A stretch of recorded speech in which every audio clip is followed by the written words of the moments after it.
So Matt, I've just introduced Meow Media at my opening speech. So can you give us a bit of introduction about China Checkup, such as what it does and when it was founded, such and such? Sure. So ChinaCheckup.com is an online platform where we offer company verification reports for Chinese companies. So businesses worldwide, they're doing business with Chinese companies and they need to build trust. So we offer an easy way to verify a Chinese company and find out key information about them to help build trust with the supplier or the Chinese company. Yeah, cool. So it's about China company verifications. Correct. Yeah, nice. So, but it was a bit uncommon, I guess, for a non-Chinese to build a company like China Checkup. So I'm just wondering, what made you to decide to start the company? Yeah, that's a good question. So I used to live in Shanghai, and I actually encountered an Australian guy when I was on a business trip in Taiwan, and he says to me, "I've just been in China, seen some great factories, but how do you trust them? How do you trust Chinese companies?" And it seemed to me, wow, this is a big question. And because I also do factory auditing, so I've visited many Chinese companies. I understand some of the troubles that foreigners going to China, dealing with Chinese companies, can encounter. So I was in a good position to try and answer that question. And that was the spark, the idea which led to the development of the business. What is wise with Chinese? Yeah, I was actually with us tonight. Okay, so Lindsey, what about you? What's your story? What did the idea of Meow Media come from? So I came to Australia in 2009 and did my master's degree in marketing, and after that I worked in a marketing position for about 5 years. So in those 5 years, a personal observation was a lot of the Chinese businesses who came all the way to Australia, they set up a store or they started a professional services. When it comes to marketing, they don't seem to be very, it's definitely not on top of their mind when it comes to digital. When they want to promote their services or product, they go to press. That's the first thing they think about. And some of the Chinese here, you will know that there are these dozens of free Chinese newspapers lying around on the ground in Sunnybank. And that's where they go to. And many of them, they tried and they haven't got a good results, but they still keep on doing that, mostly for the sense of existence, that their business actually exists. So they're doing it for themselves, rather than having a clear goal of lead generation. And when I saw that, I was just like, well, there's got to be a better way, or alternative way. And even if digital marketing is relatively new to the Chinese merchants here, but if we're brave enough to take on the role of educating the market, pushing out content, letting them know that there is an alternative and it could produce a better result, why don't we do that? So I would say that in Brisbane, we're the first. Sydney, Melbourne, there are similar companies, but they're not quite, their value proposition is not quite sorted out, but they're still thinking what they should be doing. But we're quite determined in this sector. Yeah. Okay, so also many people we came across that are very curious about the Meow Media brand name. So can you give us a bit of story about how the name come up? Okay, cool. So obviously we all like cats. That's the one thing. But the Chinese character of Meow, which you can see on the right there. It's a really good word. It means splendid, wonderful. And it's very catchy. So I've got people saying things like, it doesn't sound very professional. And we're like, well, we're not a law firm or accounting firm. You can name yourself as something like Pierce Inspector or something like that. What's the name of the biggest smartphone company in the world? Apple. Is that professional? So yeah, Meow Media is catchy in English, and in Chinese it means something very wonderful is happening. So yeah, that's where it comes from. Yeah, I once heard that a successful brand name is not something that very complicated, but something catchy, easy to remember. So well done, Lindsay. Oh, thank you.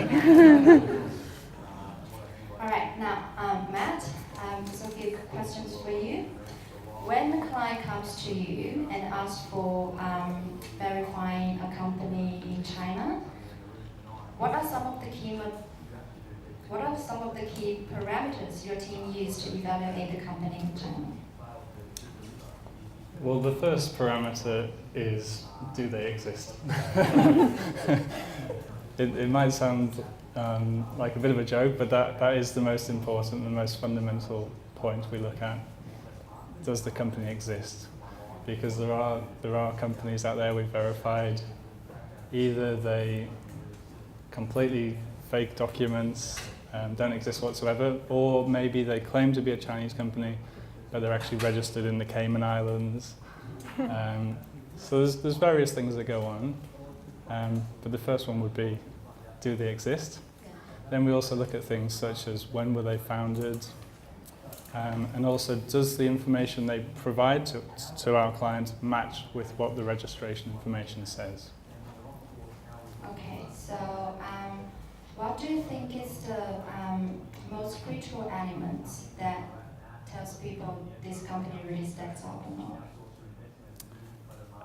Except the existence? Except the existence, yeah. So the way I see our service is we're there to help build trust between foreign companies and Chinese companies. So it's not so much that we're giving a judgment call. We're not saying don't work with this company or do work with this company. The way we work is a customer buys our report and we present clear information about this company, and then they can go ahead and make a judgment. Does this line up with what they have told us?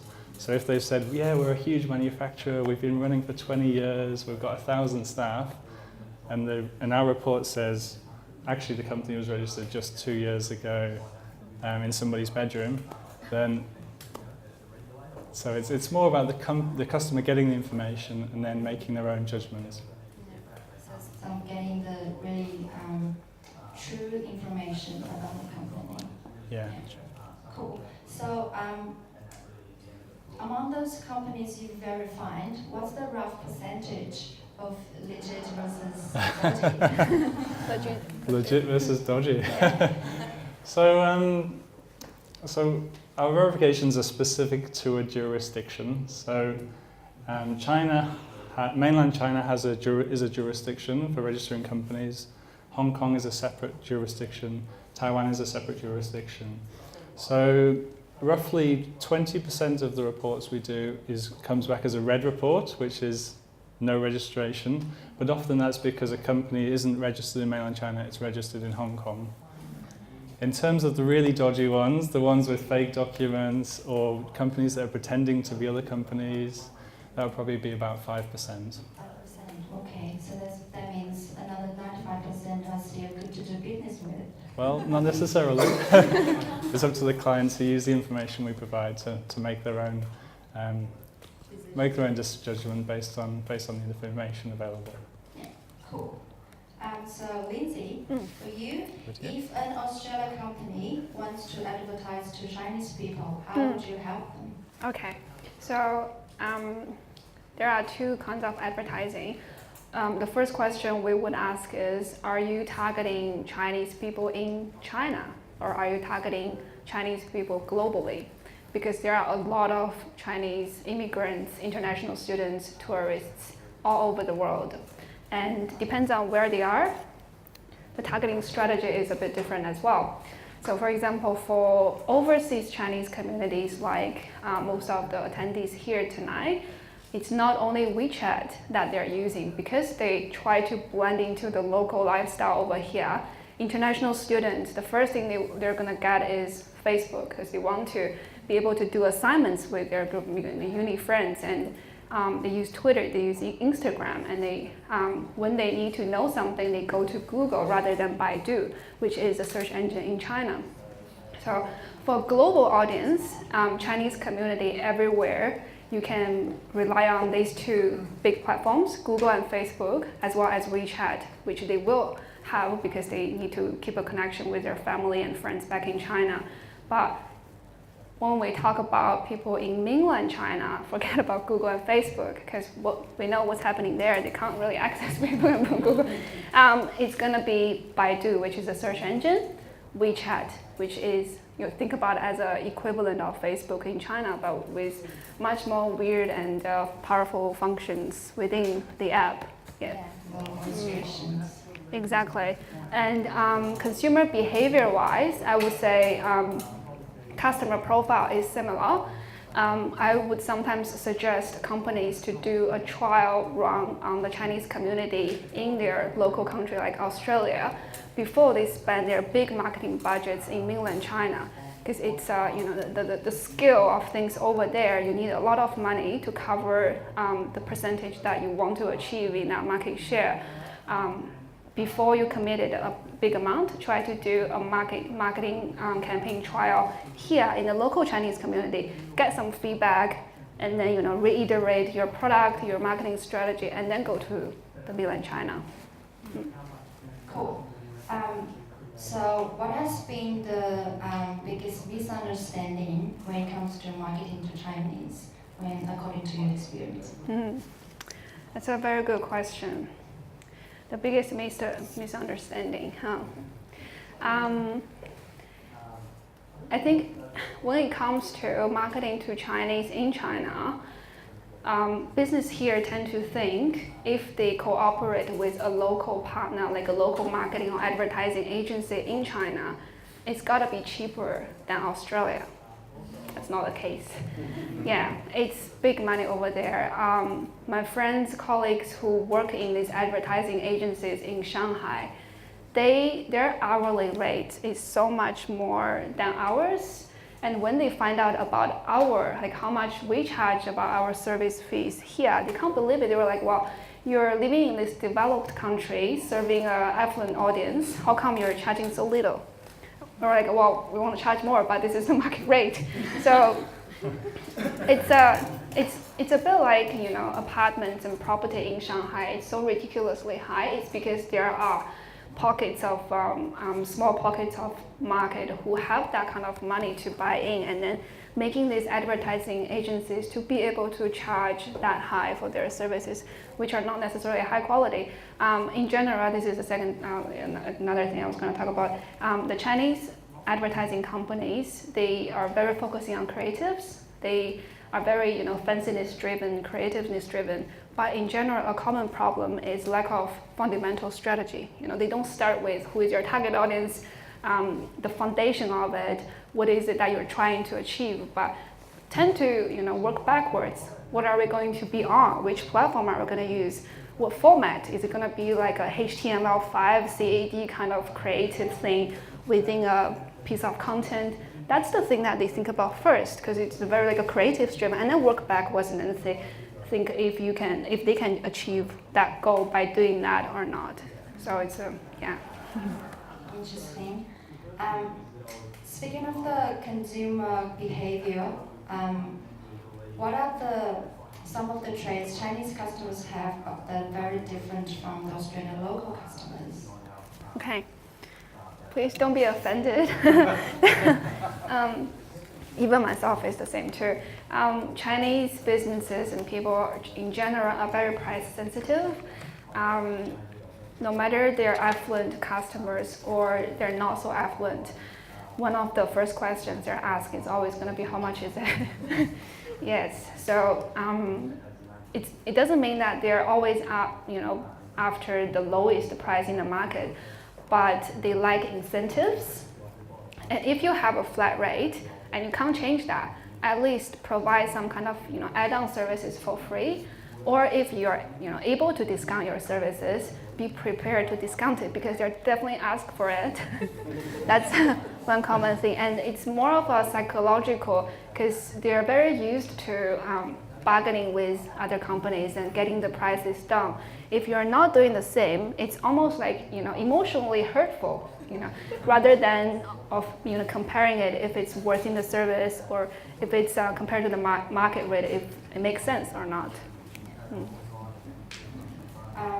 Before I move on, can I Any questions from the floor? Anyone? That was easy. Yeah. So I just Not keep over going then.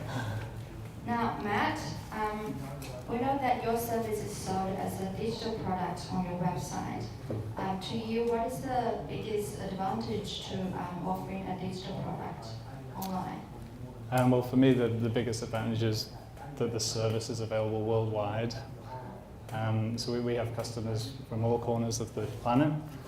And because it's a digital service, there's no problems with postage and packaging, delivery. We get the order, we prepare the report, and we send it by email. So it opens up a world of possibilities. And yeah, we've actually recently sold to our 100th country. So yeah, that's probably the biggest advantage I see. Yeah, true. Like we always say, the beauty of digital is that you don't have to be physically limited to be at local or somewhere. You can be like global. And also you don't have the problems with returns, warranty claims. It's fairly cut and dry. If they're not happy, just do a refund, forget about it. True, nice and easy. Also, what should entrepreneurs be mindful of if someone aims to create a similar business model like your digital products? Well, the most important thing is to get the customers, get the product in front of people. So the way we go about that is through our blog. So we've got about 150 articles about business in China. They're all heavily SEO optimized, so we get a lot of traffic through from Google, and that gets the service in front of people. So I think if you're selling a service which fits the customer's needs, you understand the customer's needs, and you can get traffic to your website, then after some iterations, the product will sell. True. So for your business, how do you advertise your service? Advertising, we do a bit of Google AdWords and Google AdWords remarketing. So we're one of those annoying websites. You visit us and then you'll see us appearing everywhere for the next month. Sorry about that. But that's actually the main way we do the advertising. We don't spend a huge amount of money on advertising, but most of the traffic to our website is through organic search, through the blogs. Apart from the Google AdWords, we've had a try with Facebook ads and LinkedIn, but didn't get a great result. So maybe I need to speak to Lindsey after the event to get some more tips. But yeah, principally it's through organic traffic and then through AdWords. Cool. Definitely need to talk to Lindsey. Okay. So Lindsey, Meow Media is already a digital marketing company. So how do you advertise Meow Media service? Very good question. So this is actually a lot of people would ask, oh, you're a marketing agency, how do you market yourself? It's not too different from, there's a principle in management style, management principles, you have to lead by example. So the things that we do to advertise ourselves are exactly the services we offer. And we try to get really good at it because we do want to market our company very well. And by doing that, the learnings, the confidence that we've gained in our expertise is just keeps on growing and growing because we know for sure that this is working, especially for service firms. What we've done has proven that it's working for us and it's working for our clients as well. Among all the digital services, we've listed it there on the banner. I would say search engine marketing works the best for Meow Media, similar to Matt's company. I think in general, if you are a service firm, you can benefit from search engine marketing a lot more because you don't have a storefront. You probably have an office somewhere, but it doesn't have a street signage or something like that. So you've naturally already lost that kind of marketing presence, in the world. So then digital marketing becomes very critical for you. And also with search, everybody who is searching for a service, they're already on their first step of their buying cycle. You're not pushing the messages to them. they're searching it. Yeah, so the conversion rate is a lot higher than, for example, other kind of marketing who are, simply choosing the type of audience and pushing the message to them. Great for brand awareness, great for remarketing, but when it comes to lead generation, search engine marketing is still the best. Yeah, I totally agree. It's like you invite people to come to you instead of pushing yourself to other people. Yeah, very helpful. Another question is, we know many Australian businesses, when they want to market to Chinese people, they would probably go to the WeChat first, and many people, they already have the official WeChat channel. So what advice you can give to them to help them to have a very effective WeChat marketing strategy? Okay, so WeChat is similar to Facebook in the way that people go there to socialize with each other. They're not there to be sold to.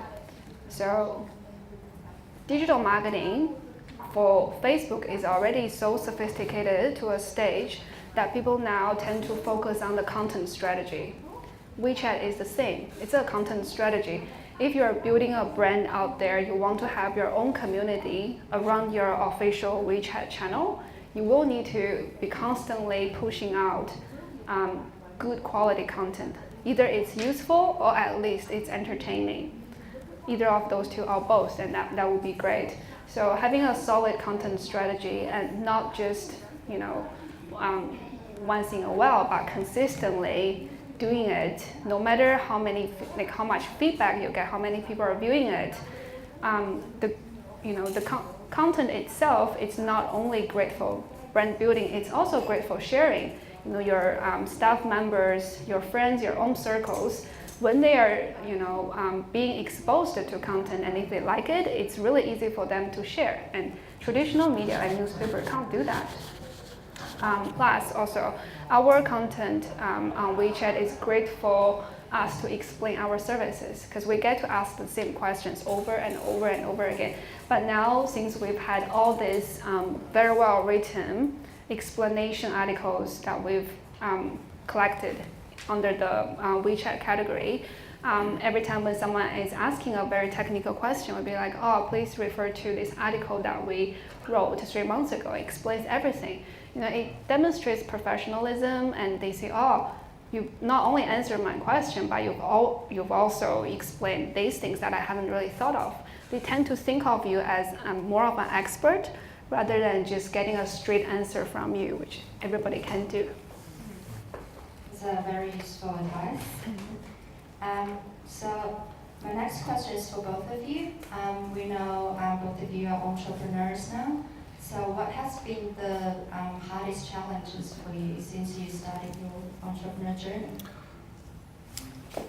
Cash flow would probably be the hardest one. Even now? We're doing okay now. Yeah, things are a bit better these days. But ultimately, don't run out of money is the first rule, because you've got bills to pay. If you can't pay them, you go out of existence. Other hard journeys, I mean, a lot of it does revolve around cash flow. Just knowing that it's all down to you. You've got to make it happen one way or the other. You've got to make it work. So there's a lot of pressure with that. As an employee, you certainly work very hard. You can work long hours, get pushed a lot, but at the end of the day, you know that you're going to have that deposit in your bank account at the end of the month, and everything will seem better. It's not like that as an entrepreneur. You've got to keep fighting, keep looking for the next dollar. That's like a very big difference between employee and entrepreneurs. Yeah. What about you? What was the biggest challenge in the last 2 years? Because Meow Media has only been around for 2 years, a little bit more than. I think the hardest thing that I had to,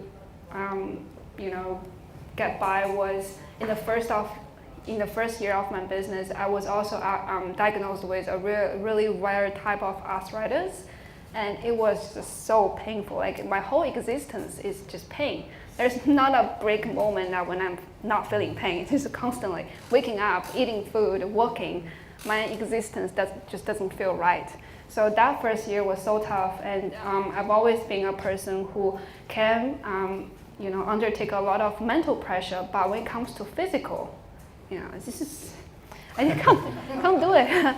So but I'm glad that's over. And the second year was so good. Every day I'm just like smiling at everyone. I feel like, oh, life is so great. Yeah. So I wouldn't say, well, I haven't met a bigger challenge than that one over there. Yeah. Cool, because Lindsey used to be a very superstar dancer. Oh, thank you. Still is. Oh, thanks. Yeah. Still is. Yeah, still is, yeah. Trying to recover. Hip hop, by the way, not Yeah, like hip-hop. ballroom dancer. Jazz dance, isn't it? Yeah. Yeah. Next time, I hope to see some dance performance. Oh, by the Oh, way, yes. You've done the singing performance. Dance hey, is next. Roman's boyfriend Oh. used to be my dancing partner, by the way. Oh, wow. Yeah. Yeah. Like we Be careful. did this cruising. What do you think? Alright, the next question. Next question. Matt, you already mentioned a bit difference between the employee and the entrepreneur. Yeah. What do you think is the biggest mindset difference between them? Like even you may be a leader as an employee, but as a leader of entrepreneur, what was the difference? Yeah, I guess as an employee, you know your task. You've got your manager you've got your role, and you know what you've got to be working on. Obviously, every job's different, but generally you know what your objectives are. As an entrepreneur, it's just firefighting constantly and things coming in from all directions. So it's just about, I think it's important to be an all-rounder. And you take the pressure and just accept that you're going to have to delegate things, you're going to have to ask for help from people, but you're going to encounter lots of different issues, and you've just got to go with it. Unfortunately, there's no avoiding it. What about you, Lindsey? What was the question again? What's the biggest mindset difference between an employee and an entrepreneur for you? Okay. When I was an employee, in the very first 2 years, I was super excited because everything is new.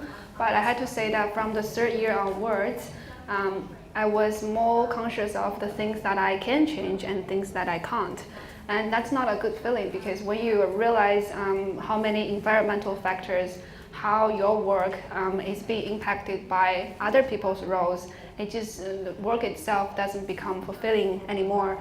I'm sure there are people out there, they're very good at, and they enjoy managing that kind of relationships and, mingle around and then trying to get through things. But for me, that it's a waste of time. Like, I could get to somewhere very efficiently, and because of all these things that I have to care about, especially in big corporations, you would know that it's very hard to get things done. And it becomes also a little bit blurry for me to see how much my personal effort is actually correlated with the outcome, which is a result of a big project involving a lot of people. And that's just not gratifying anymore. Starting a company, being an entrepreneur, especially when you're starting from the scratch, that kind of sense of achievement is enormous. I'm sure like one day if we can be really big, it will become diminishing a little bit as well. But knowing that it was, from nothing, by itself, it's just a very satisfactory feeling, I guess. And mindset-wise, entrepreneurs, we take a lot of responsibilities. Anything goes wrong, we try to be a patch and then go in there and then make sure that things are feeling right. But then, when you're an employee, even you are one of those really responsible employees, but you still have to care about, am I stepping on other people's toes, that kind of thing. So, yeah. True. Now I will open up the second chance for the floor questions. Yes. Okay. So I have a question for Matt. Thank you. So I guess it's not easy to verify a Chinese company because there are so many cities and provinces in China, many millions companies. So how do you to make your customer to trust you that you can, I mean, the verification is true. I mean, some information you have to go to the government, but even the government, some of the information is untrue. That's true. And you have to go to the company or maybe the location, maybe the factory to verify this. I mean, this is the number one question. Another question. Oh. Number two is, can you tell me a bit more about your customers? I mean, do you have some employee or have some partner in China locally? Okay, I'll attempt to answer the first one. It's a very good question, and you're right. Ultimately, our service does rely on the government databases, and ultimately, they might be wrong. There's not much we can do about it because we can only go. Some of the databases they are not connected in China. Yeah, actually, over recent years, the government's really made huge progress in improving the databases. For example, when I started this, we had to go to every province's separate database. Now there's a nationwide system. So it is improving very fast, and it's quite impressive these days. But you're right, ultimately we have to rely on the information that's presented on the official databases, and we make that clear to our customers. If it's wrong, then unfortunately there's not much we can do about it. Your second question, remind me again your second question? Oh, about my partners. Yeah, so actually I have a company registered in Shanghai, and I set up an office in Shanghai, maybe 6 years ago. And I have staff working there. And when I moved back to Australia a year and a half ago, I was worried for a long, long time. What's going to happen? Are they all going to find all the jobs or run away or sell my secrets to other companies? I don't know. But it's actually been managed really well. I managed to communicate with them online through Slack, and we have a shared email inbox. And another thing I did is I actually moved my staff into my friend's office. So I have an American friend in Shanghai, and my staff actually now work from his office. And having him there, even though he doesn't directly, they don't report to him or anything, but I think just having him there is a useful presence to keep things on the straight and narrow. So that's how I manage it. The work isn't outsourced. It's all done in house. Jack?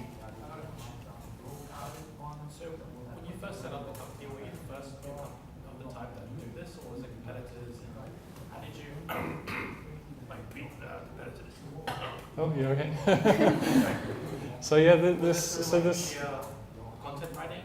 Yeah. So basically, what happened is, I got asked the question, how do you trust Chinese companies? And I've always been told, when you're looking for a great business idea, don't just think of your own idea. Try and address a problem, a real problem out there. And this seemed like a great idea. And so I started doing some research, and I thought it can't be too hard to find an online service to get Chinese company information, but there was just nothing out there. And it just seemed like a great opportunity. So does that answer your question? You're like the first. Yeah, so I was the first to do it.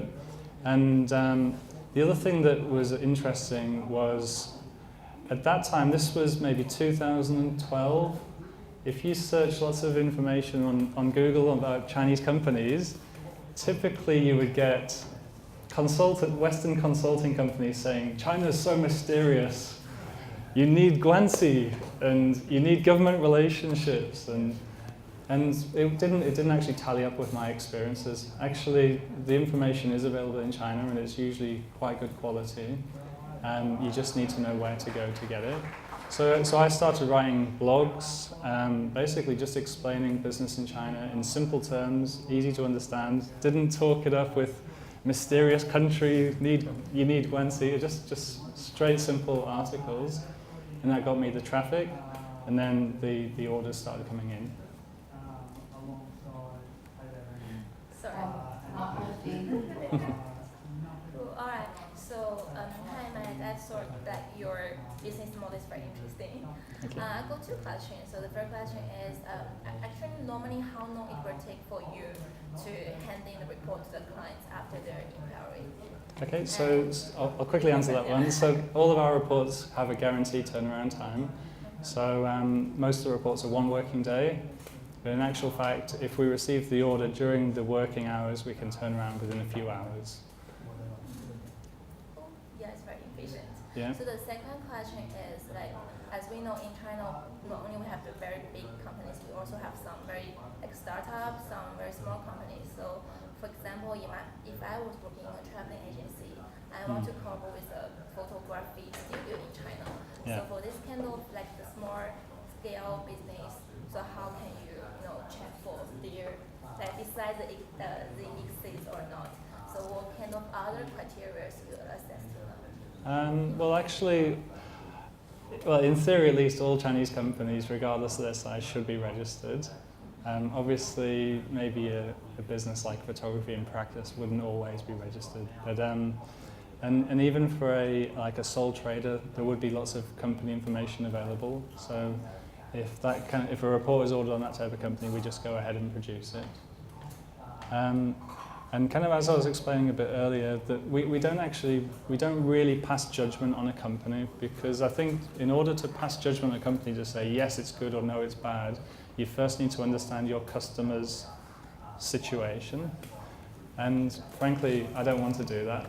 I want them to buy a report online, produce a report, send it to them, be done with it. So we don't really pass judgment on whether it's a good company to work with or not.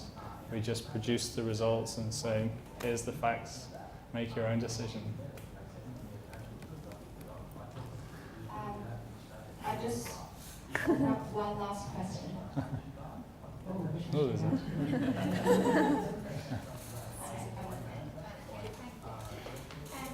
So it's actually for both of you, Lindsey. I'm starting with you. So we're property developers. We develop mainly townhouses, and not in Brisbane, the CBD, mainly about 20-30 minutes out of the CBD.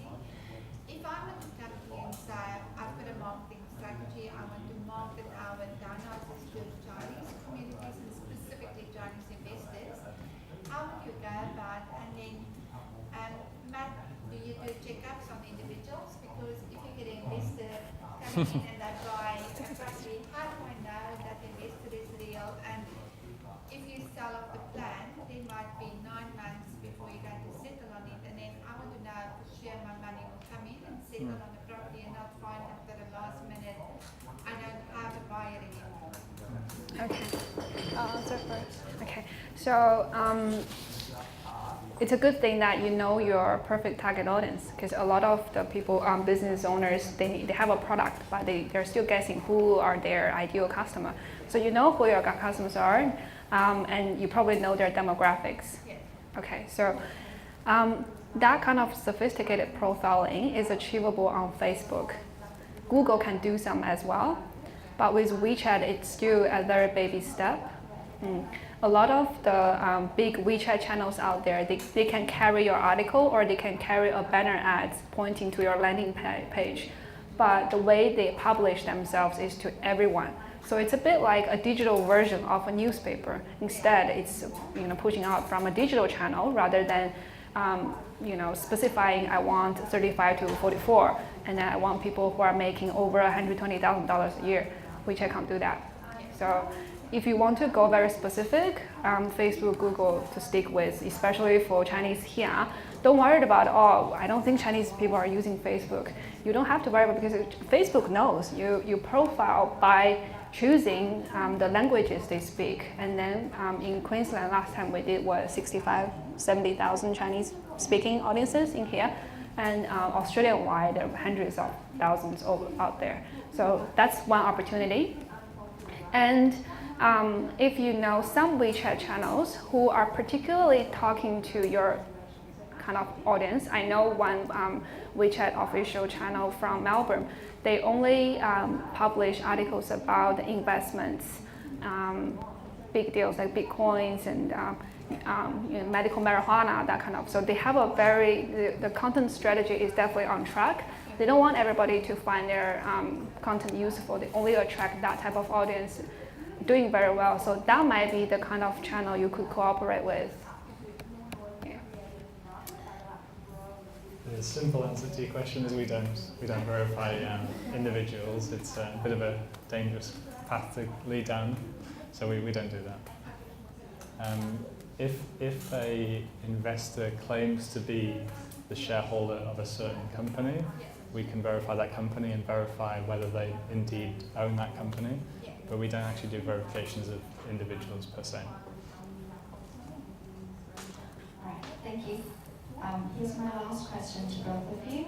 Where do you see your company going in 5 years? Oh, take this one.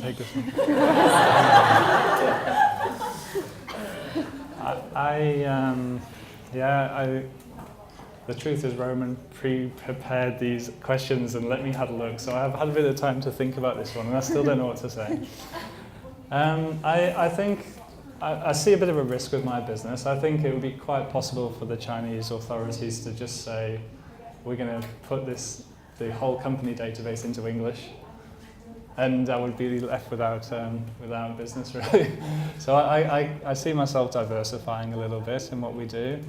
We've become very good at getting information from a diverse range of sources about Chinese companies.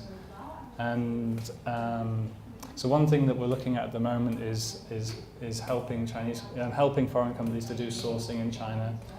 Rather than spending lots of time on Alibaba finding the right company and then coming to us and finding out, oh, actually, maybe they weren't the right one after all. We're offering a service at the moment where we can provide you with a list of the most suited companies and pre-verified, and then you can go ahead and negotiate with them, knowing that they're good, verified, trusted companies. So that's something we're looking at. But there's lots of opportunities out there, so we'll see what comes out. Is it possible that your company will probably become Asian Checkup? Yeah, I've thought about that, and actually I have registered IndiaCheckup.com and I've registered VietnamCheckup.com. But you know, China's a pretty big country. There are millions, probably hundreds of millions of companies in China, and the whole world's doing business with China. So if I can't, and I understand China, I speak Chinese, for me to go and understand a new market, find staff that I trust there would just be so difficult. So I think China's big enough to stick with China Checkup. Yeah, true. Better step by step. Okay, what about you, Lindsey? Okay, I think in the next 5 years, what we're going to do is to replicate the model that we have in Australia to every other immigration countries in the world where there are a lot of Asian populations. Because Australia is still fairly small when it comes to the Chinese community or Asian community in general, but in the US and in Canada they're a lot bigger. We're already in Japan and we're going to launch our Singapore services really soon. So it's exactly the same kind of digital marketing services but available in other countries as well. And this I have to thank WeChat greatly, because you know, back in the old days when you are opening a new service in a new country, you have to at least get a phone number, 1-800 or something like over there, and then maybe get a virtual office mail address in order to have a presence as if that you're in that country. But these days, given that almost every Chinese person is on WeChat, we just put our Chinese WeChat QR code on the website. That's it. Like a customer service, this is it. And if you want to check out our content, our official channel, here's another QR code, and that's it. So it really simplified things for us. The other thing that we need to get stronger is to help Australian businesses or overseas businesses in general to do better marketing in China. We've seen so many people wasting money advertising in China, but because it's such a different, huge beast over there, and it's really easy to burn money really quickly. And we've done it quite well with the Chinese communities global, like in Australia. And we're pretty confident that it will be very similar to in Canada, American as well. But our capability to actually help the business here to market better in China, that needs to be improved in the future. Yeah. Thank you very much, Lindsey and Matt. Thank you for the sharing. Thank you. That's the end of the